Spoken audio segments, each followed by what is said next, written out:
A person who reveals desire too quickly is a person who quietly surrenders power. In the very instant you announce what you crave, you hand the world the blueprint for controlling you. They know where to press, how to delay, and what to dangle in front of you until you bend. The Stoics warned us centuries ago that craving what lies outside our control is the root of suffering. Yet, most of us mistake our openness for strength. We tell ourselves that confessing our longings makes us brave, when in truth, it often makes us predictable. And a predictable person is an easily controlled one. But here's the paradox. Desire itself isn't weakness.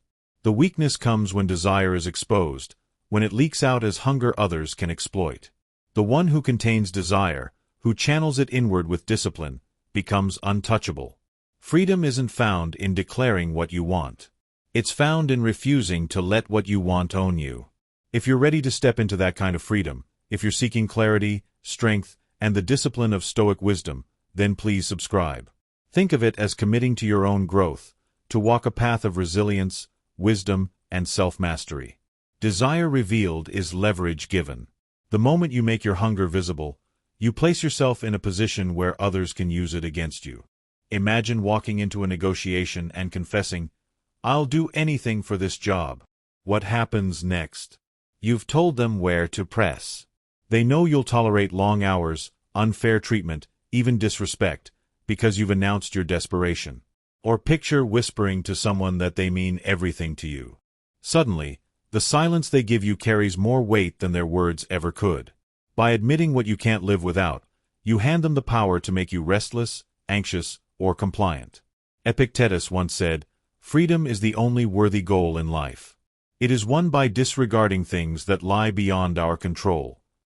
When you openly display what you crave, you give away that freedom. You hand over the exact lever that can move you. And whether others pull it out of malice or by accident, you're still no longer in control. What makes this truth so uncomfortable is how natural it feels to confess desire. We think it's authentic, even noble. Society tells us that vulnerability is connection, that saying what you want shows courage. And yet, time after time, those who broadcast their longings too soon find themselves disappointed. Marcus Aurelius observed, "You have power over your mind, not outside events. Realize this, and you will find strength." What you want exists in the outer world, in the hands of other people, in the unpredictable currents of fate. The moment you reveal it, you tether your emotions to what is beyond your command. And in doing so, you weaken the only thing that truly belongs to you, your own mind. The pattern repeats everywhere. A worker pleads with a manager for recognition, and instead of being valued, they're given just enough attention to keep them desperate for more. A friend pours out their need for belonging, and suddenly, others test that need, taking advantage of their willingness to always be available. A lover proclaims devotion too quickly, and instead of deepening the bond, the air shifts, because certainty kills mystery, and hunger too loudly expressed diminishes value. Seneca wrote, "He who is a slave to his desires is more wretched than he who bears the yoke of another." It isn't just about being ruled by others. It's about being ruled by your own exposed cravings, because the leash is fastened around your neck the second you let the world see it. And here lies the paradox. Desire itself is not weakness. To want is human. To long for growth, for connection, for achievement is natural. The Stoics never asked us to kill desire, but to discipline it, to keep it within the walls of the self, guarded and guided. Carl Jung noted, "Until you make the unconscious conscious, it will direct your life, and you will call it fate." If your longing erupts from you without awareness, without restraint, then you are not steering it. It is steering you. And when others notice, they quickly learn how to steer you too. What you mistake as fate or bad luck is often just your own openness being redirected by those who understood your weakness. Think of how different it feels to be in the presence of someone who needs nothing from you. They seem calm, composed, unhurried. They don't beg for approval, and that indifference creates a kind of gravity. People orbit them, wondering what lies behind that composure, sensing a strength that doesn't bend to outside influence. Contrast that with the person who wears their desires on their sleeve, always asking, always hoping, always reacting. One radiates freedom, the other radiates dependence. Aristotle once taught that the more you know yourself, the more clarity there is. Self-knowledge has no end. Knowing yourself means you can guard what matters, rather than scattering it into the hands of anyone willing to listen. The truth is, most of us have, at some point, trapped ourselves with our own mouths. We've spoken of our goals, and in doing so, felt the weight of others' expectations crush us when we didn't deliver. We've admitted our fears, and watched people unconsciously test them. We've declared our dreams, only to find resistance rising from those who felt left behind. Each time, the pattern was the same. Desire revealed became leverage surrendered. And the more we repeat it, the more powerless we feel. To live with discipline is not to live without desire, but to master the way it is expressed. The Stoics knew that silence can be a form of strength. Not every thought, not every hunger, not every ambition must be placed on display. In silence, desire remains yours, contained, sharpened, a source of drive that fuels action rather than dependence. To speak it carelessly is to scatter it into the hands of others. But to hold it inward is to turn it into focus, resilience, and strength.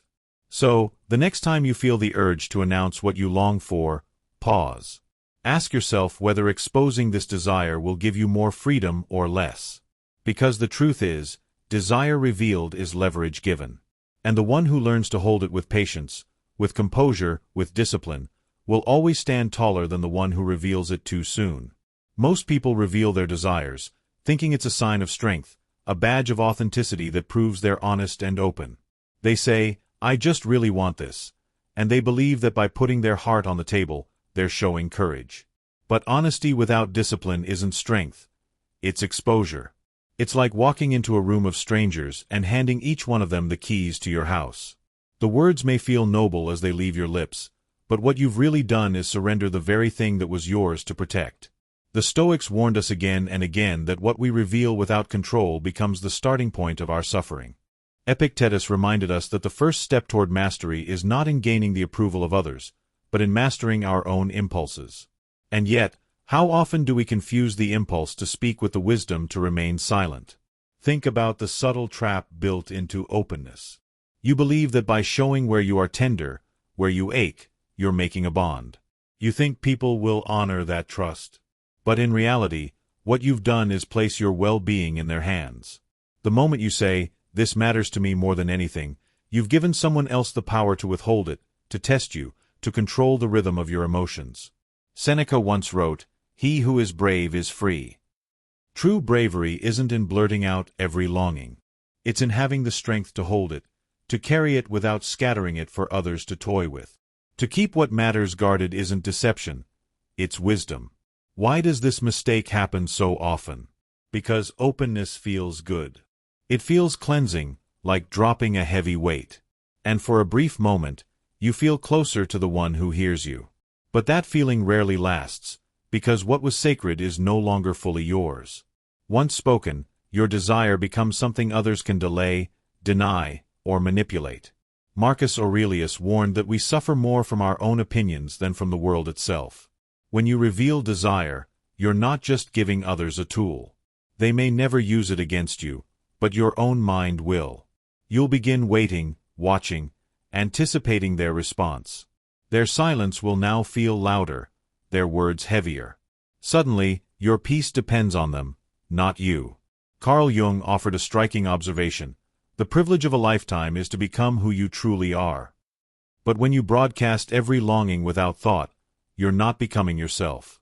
You're becoming a reflection of how others react to your words. If they laugh, you shrink. If they question, you doubt. If they approve, you swell with false confidence. You are no longer rooted in who you are, but in how others perceive your desires. And that isn't authenticity. It's dependency dressed up as honesty. We live in a world that celebrates vulnerability as if it is always noble. We're told that to share every thought, every fear, every craving is to be real. But the Stoics would argue that being real isn't about putting your soul up for auction. It's about aligning your life with reason and discipline. To speak without restraint is to abandon that discipline. It's like planting seeds in every patch of soil you find, never noticing whether the ground is fertile or barren. The seeds may sprout, but most will be trampled, and the few that survive will no longer be yours alone. Consider how often relationships crumble under the weight of overexposed longing. One person pours out endless affection, hoping it will create closeness, but instead, it breeds distance. The mystery fades, and the bond weakens. Or think of careers stalled by eagerness. Someone declares how badly they want the promotion, and suddenly, their superiors hold all the cards, aware that they can stretch this ambition as far as they want. And here's the paradox. Silence feels risky.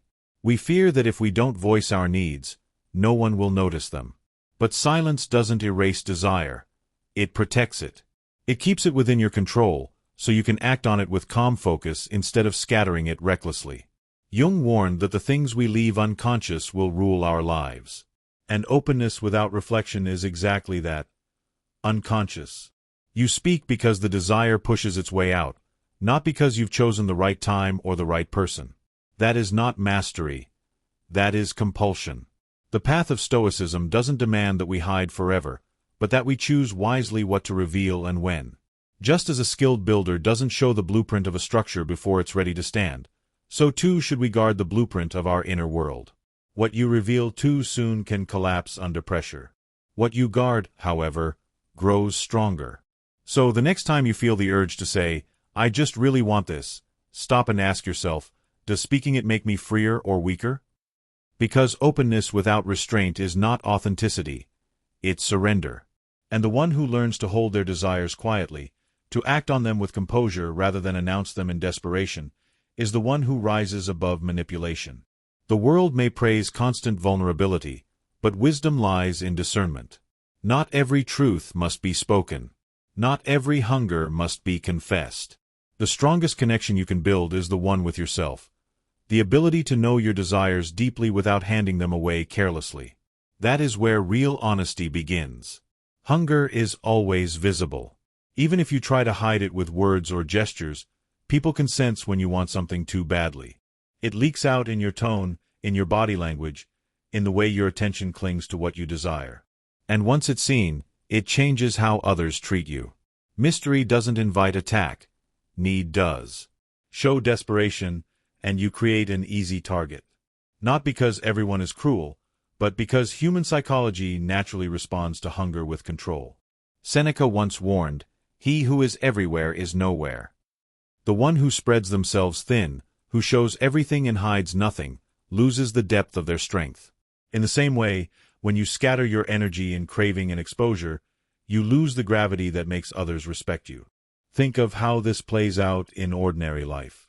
A worker desperate for recognition starts staying late, not out of principle, but to be seen. Instead of commanding respect through excellence, they begin performing for approval. A friend who constantly seeks reassurance becomes predictable, easy to manipulate, because others know just how to withhold comfort to keep them chasing. Even in love, when one person makes their hunger too visible, the balance shifts. Attention that once felt genuine begins to feel like control. What started as openness now becomes dependence, and dependence always invites testing. Marcus Aurelius reminded himself daily that external things have no true hold on us unless we give them one. The problem is, hunger gives that hold before the other person even asks. The truth is that people project onto visible hunger. They assume if you want something badly, they can shape you through it. It might not even be conscious. A manager promises the possibility of promotion, not to deliver it soon, but to keep your loyalty burning. A partner tests your devotion by withdrawing affection, just to see how much you'll tolerate. A group of friends pressures you into conformity because they sense your need to belong. And each time, the same pattern repeats. The more visible the hunger, the less freedom you hold. Carl Jung once wrote, "People will do anything, no matter how absurd, to avoid facing their own souls." When you act from hunger, you're not living from your own soul. You're reacting to others, avoiding the silence where your true motives are revealed. And people sense that. They use it, sometimes unknowingly, but always effectively. Worse than being manipulated by others is how hunger manipulates you. At first, it feels like drive, like energy pushing you forward. But if unchecked, it turns inward and consumes you. You stop working for excellence and start working for applause. You stop speaking from conviction and start tailoring your words for approval. You stop moving with principle and begin calculating every move for validation. What once felt like purpose now feels like performance. And performances are always exhausting, because they demand you play to the crowd rather than to your inner compass. The Stoics warned of this trap, the slow erosion of self when your life is measured by how others respond to you. Consider the weight of constantly performing. You walk into a room, and instead of standing in your own presence, you measure every glance, every gesture, hoping to be accepted. You work harder, not for mastery, but for recognition. You seek affection, not out of genuine connection, but out of fear of loss. This isn't strength, it's slavery disguised as ambition. Epictetus taught, "No man is free who is not master of himself." And you cannot master yourself when your hunger dictates your choices. The very thing you long for begins to own you, pulling you like a leash. It tells you when to smile, when to plead, when to wait. And because you've made that hunger visible, others know exactly how to tug that leash when they need to. But what happens when hunger is contained? When it burns silently instead of spilling into the open, the whole dynamic shifts. People sense a quiet composure they can't penetrate. They see effort without begging, strength without need. Instead of wondering how to control you, they wonder how to understand you. And that wonder creates respect. Plato once said, "The measure of a man is what he does with power." Hunger is the opposite. It's what you do without power. Show it, and you give away control. Hold it, and you keep your power intact, even when circumstances push against you. This is not to say we should have no desires. Desire is natural. It is human. But when desire turns into visible hunger, it shifts from being your fuel to being your weakness. The more loudly you crave, the more others test you. And the more they test you, the more you begin to bend. It's a cycle that strips away resilience, leaving you raw, restless, and easy to move. True resilience is found in self-restraint, in knowing what you want, but refusing to let that want be your cage. Aristotle taught that self-knowledge is the beginning of wisdom. And knowing yourself means recognizing when your hunger is leading you into traps, when your own longing is writing the script for your exploitation. The discipline of Stoicism doesn't demand silence as a mask, but silence as a safeguard. It teaches us to guard the fire of our wants, to let it burn as fuel for action, not as smoke that blinds others and ourselves. When you hold your hunger quietly, you cannot be baited, delayed, or used. You may still want deeply, but that want no longer writes your story in public. It stays with you, sharp, focused, untouchable. People can guess, but they cannot control. They can test, but they cannot move you. And in that gap between hunger felt and hunger revealed lies your freedom. So the next time you feel the urge to announce, to confess, to make your craving visible, remember this. People rarely attack mystery, they attack need. Hunger on display makes you a target, but hunger contained makes you powerful. Let your desire guide your steps, not your speech. Let it fuel your actions quietly. Because when you can feel deeply without showing desperation, you cannot be manipulated. You no longer perform for the world. You act for yourself. And that, in the end, is the truest form of strength. Society praises openness. We are constantly told that speaking your truth, declaring your desires, and putting everything on the table is the definition of bravery. The idea sounds noble, almost romantic, that the loudest voice is the most courageous. But if you look closer, you see that this belief is more illusion than truth. Courage isn't in broadcasting your hunger to the world. It isn't in exposing your inner longings for others to evaluate, compare, or manipulate. Courage is in restraint. It is in holding steady when the urge to confess becomes almost unbearable. It is in keeping your desires within, not out of fear, but out of strength, because you know that what is guarded remains powerful, and what is scattered becomes weak. Think of how many people walk into a room carrying their need like a sign on their chest. They speak too quickly of what they want, hoping the world will reward their transparency. But rarely does it. Instead, the more visible their craving, the less respect they receive. Marcus Aurelius understood this when he wrote, "Very little is needed to make a happy life. It is all within yourself, in your way of thinking." Happiness, power, and courage are not things you beg the world to deliver. They come from within, from the quiet composure of someone who doesn't need external permission to feel whole. When you walk into a room with that mindset, you carry a presence that others can feel. You become the one who doesn't ask, who doesn't chase, who doesn't beg, and that makes you untouchable. There's a paradox here that often goes unnoticed. People think vulnerability is always noble, that by exposing their desires openly, they are proving courage. But much of what passes for vulnerability today is not bravery. It is dependency disguised as authenticity. To say, "I want this more than anything," is not courage. It is placing your worth in the hands of another. And once you do that, you're no longer free. This kind of courage is quiet. It doesn't shout. It doesn't demand attention. It doesn't need to. It is the stillness of someone who looks as though they already have everything, even if they're still building, still striving, still becoming. And that stillness unsettles others. Because while they cling to approval, you walk as though you need nothing. While they expose every hope and wait for validation, you carry yourself like someone whose validation was already secured within. Seneca captured this spirit when he wrote, "The greatest wealth is a poverty of desires." To walk into any space with no visible need is to walk in rich, even if the world hasn't given you its rewards yet.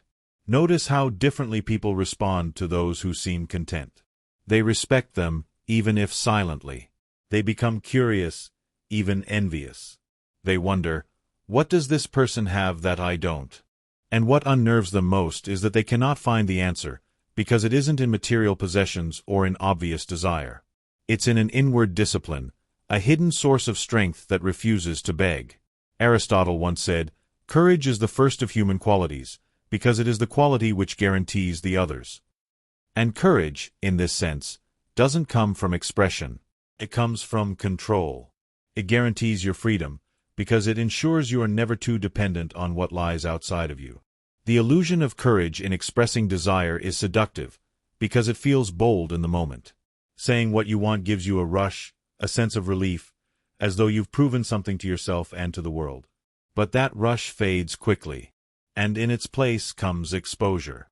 Others now know where you are soft, where you can be moved, where you can be tested. True courage feels different. It doesn't come with a rush or an audience.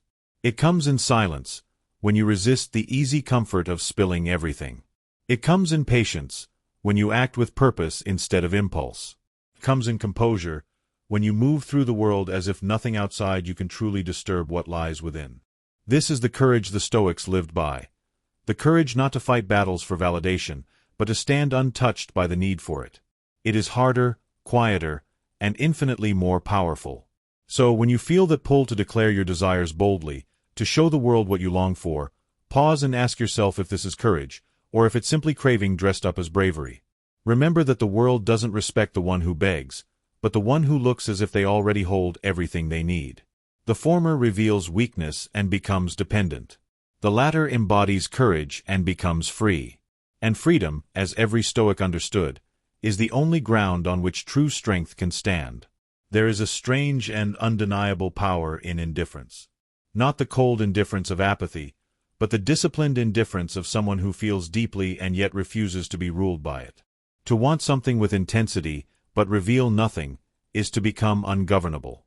Others look at you, searching for clues, trying to decode what drives you, but they find no clear answer.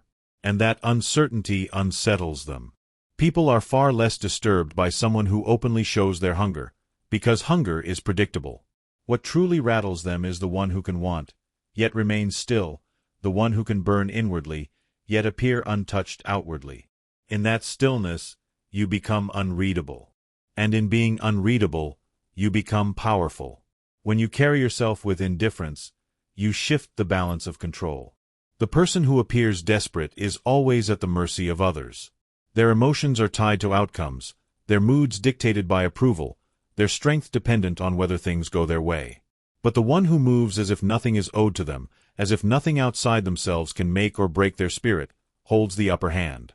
Indifference unsettles people, because it forces them into their own imagination. They can't tell what you want, so they begin to fill in the blanks themselves. They wonder, why is this person not reacting?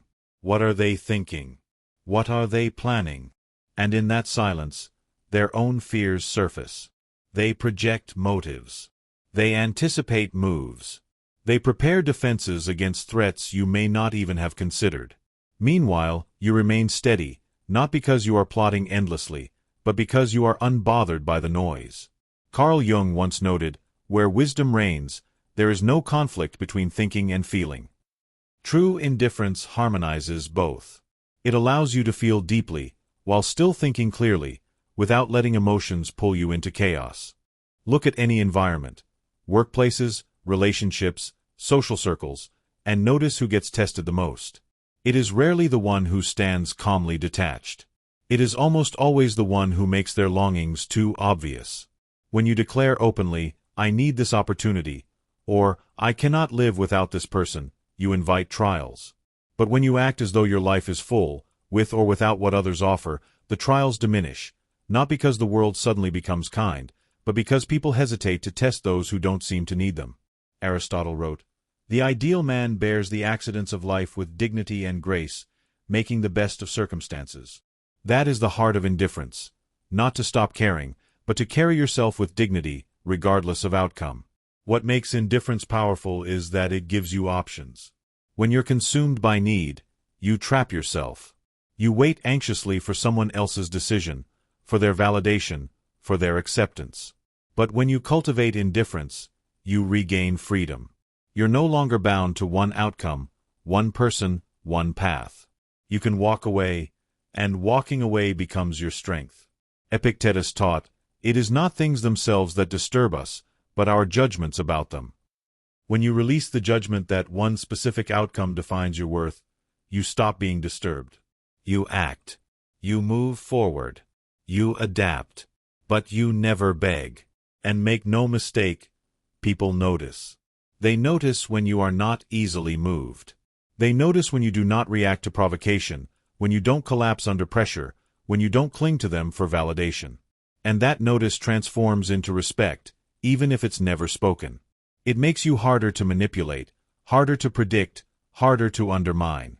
Because what can anyone do to control a person who shows no visible dependence on them? Jung believed that the deepest form of power is self-possession, being anchored in your inner world so firmly that no external tug can pull you away from yourself. Indifference, in this sense, is not detachment from life, but attachment to your own center. This doesn't mean becoming a stone or pretending you don't care. True indifference isn't about shutting off emotion. It's about mastering expression. It's about choosing when, how, and to whom you reveal what matters to you. It's about appearing full, whether or not you receive what you desire. This balance terrifies others, because it makes you unpredictable. They don't know if you're invested, if you're watching, if you're walking away. And that uncertainty keeps them cautious. Seneca wrote, "A wise person is content with their lot, whatever it may be, without wishing for what they have not." That contentment is not laziness. It is strength. It is the shield of indifference that allows you to engage with the world without being enslaved by it. So, ask yourself, what happens when you no longer flinch at loss? When you no longer cling to outcomes? When you can want, but not beg? You gain something rare: freedom. The freedom to act without fear, to speak without calculation, to walk without hesitation. And in a world where most are enslaved by visible hunger, that freedom feels dangerous.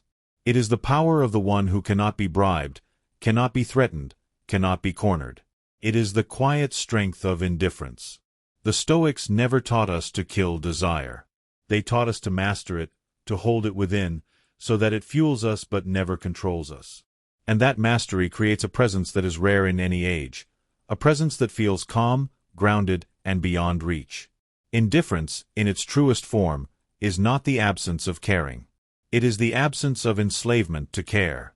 And once you master that, you stop being a pawn moved by others and become a force that moves on your own terms. Those who achieve the most rarely announce it. They don't feel the need to broadcast every step, to gather applause for plans not yet realized, or to beg for recognition before the work is done. Instead, they move quietly, allowing their actions to speak in a way words never could. In a world obsessed with noise, silence becomes a shield. What is silent is harder to counter, and what is hidden is harder to destroy. The Stoics understood this discipline well. They believe that the more you focus on inner strength and outer composure, the less vulnerable you become to the storms of fortune or the opinions of others. When you build in shadows and act in silence, you make yourself unshakable, because no one knows what to strike. Think about how much energy people waste on broadcasting their ambitions. They announce their goals, describe their plans, and constantly seek validation for what they intend to do. But by doing this, they invite interference. When you show your entire blueprint before the foundation is laid, you give others the chance to criticize, discourage, or even sabotage what has barely begun. Epictetus reminded us, first say to yourself what you would be, and then do what you have to do. Notice he said do, not declare. The act itself matters. The declaration, unless carefully chosen, often weakens the power of the act, because it exposes it to unnecessary eyes. There's a reason silence has always carried a kind of gravity. The quiet worker, the calm leader, the disciplined builder, these are the people who leave others guessing.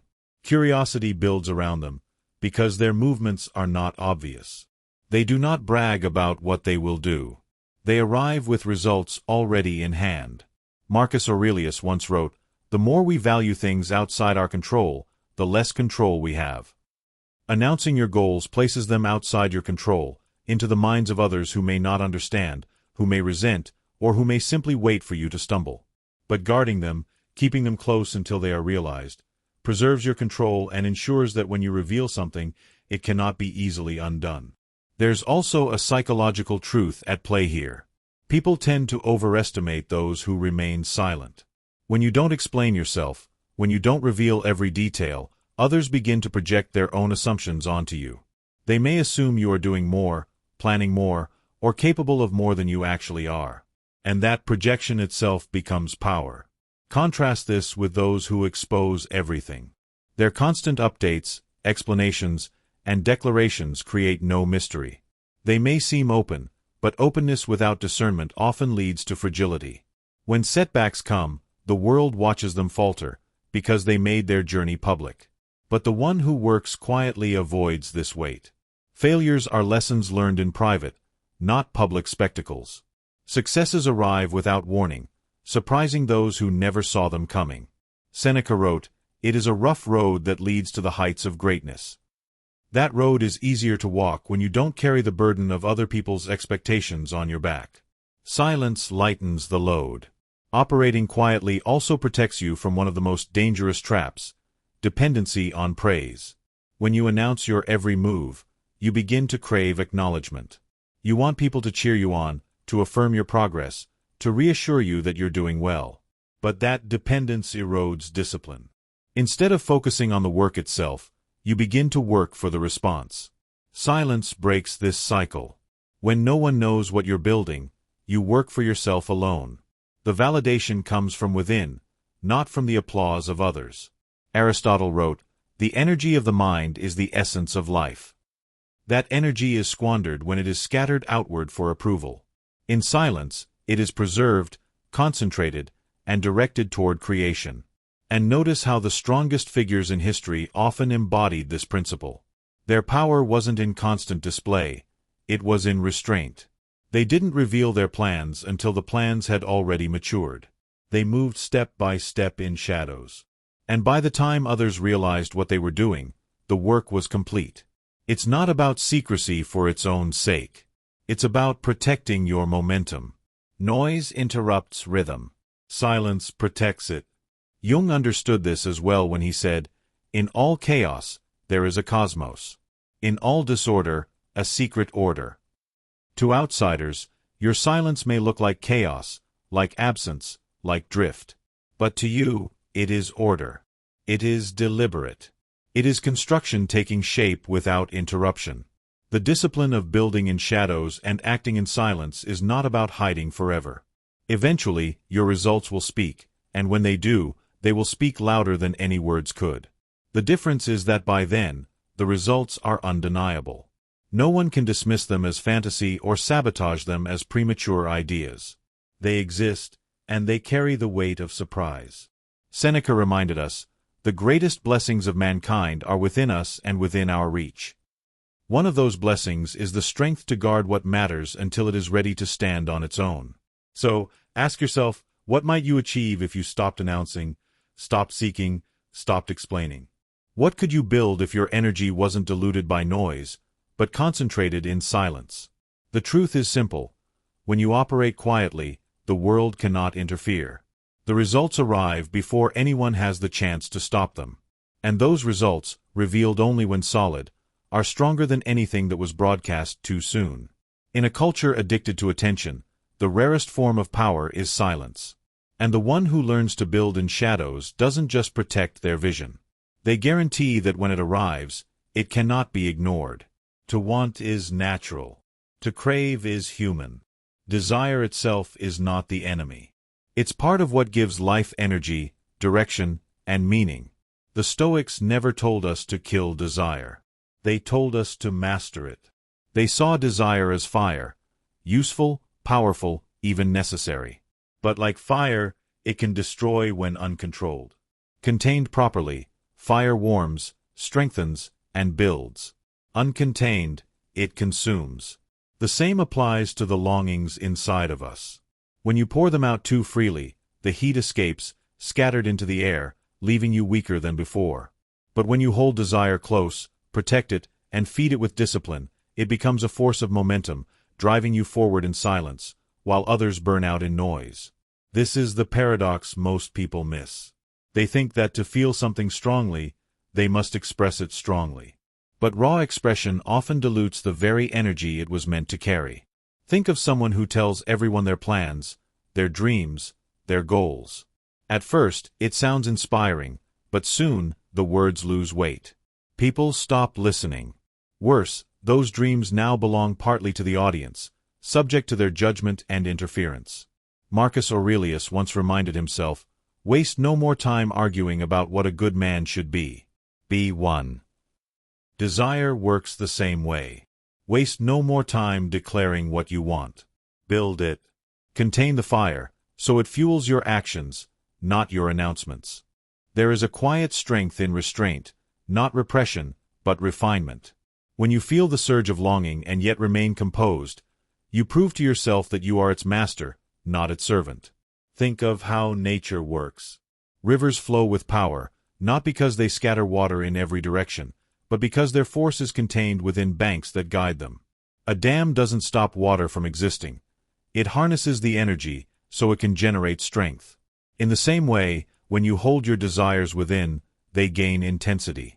You don't lose passion by containing it. You concentrate it. Seneca said, "No person has the power to have everything they want, but it is in their power not to want what they do not have." He wasn't urging us to extinguish desire, but to direct it, to ensure it does not spill into every corner of life uncontrolled. What happens when you reveal too much is the opposite. You begin to bleed energy. Each confession, each exposure, each uncontrolled outburst disperses the very heat that should have stayed inside you. It's like carrying a torch in a storm. The fire flickers, weakens, and dies out, because it was never shielded. But keep that flame behind glass, and no wind can touch it. The person who feels more than they reveal always surpasses the one who reveals more than they feel, because their energy is not wasted. It is stored, sharpened, and unleashed only when the time is right.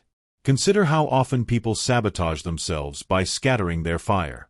They share their ambitions too soon, and the criticism of others cools their drive. They confess their cravings too loudly, and others learn to withhold what they seek, turning it into a tool of control. They display their hunger too openly, and it invites mockery or envy that drains them further.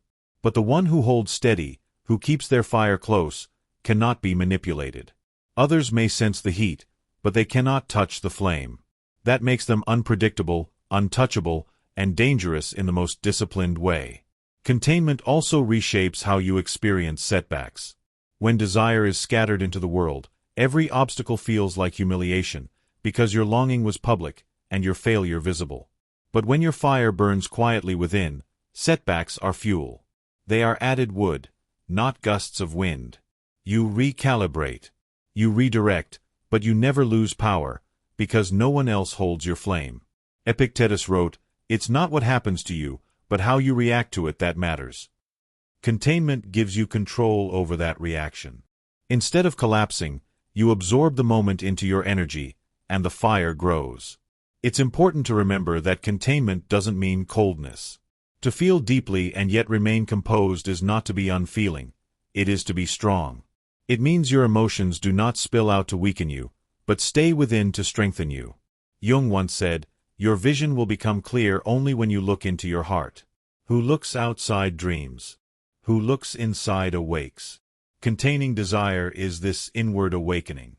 It is the act of looking into your own heart, acknowledging the fire there, and deciding to carry it with discipline rather than letting it escape unchecked. The world will always encourage expression. It will tell you to speak, to share, to broadcast, to expose. But what the world doesn't tell you is that each time you do, you give away a little bit of your fire. The Stoic path urges the opposite. Guard your energy. Contain your hunger. Use it to act, not to announce. Because power doesn't come from how loudly you declare what you want. It comes from how steadily you can pursue it without showing desperation. To want is natural. To crave is human. But to contain that craving, to hold it like fire behind glass, is divine. It makes you focused, disciplined, and ungovernable. The one who reveals too much scatters themselves until nothing remains. But the one who holds desire close sharpens it into momentum. Remember this always. The person who feels more than they reveal will always rise above the one who reveals more than they feel. For it is not the size of the fire that matters. It is the discipline with which it is contained. The fire within you is not meant to be scattered. It's meant to be mastered. Contain it, guard it, and let your actions speak louder than your hunger. Watch one of the suggested videos on your screen now to continue this path of clarity and strength. And thank you for being a part of Stoic Journal.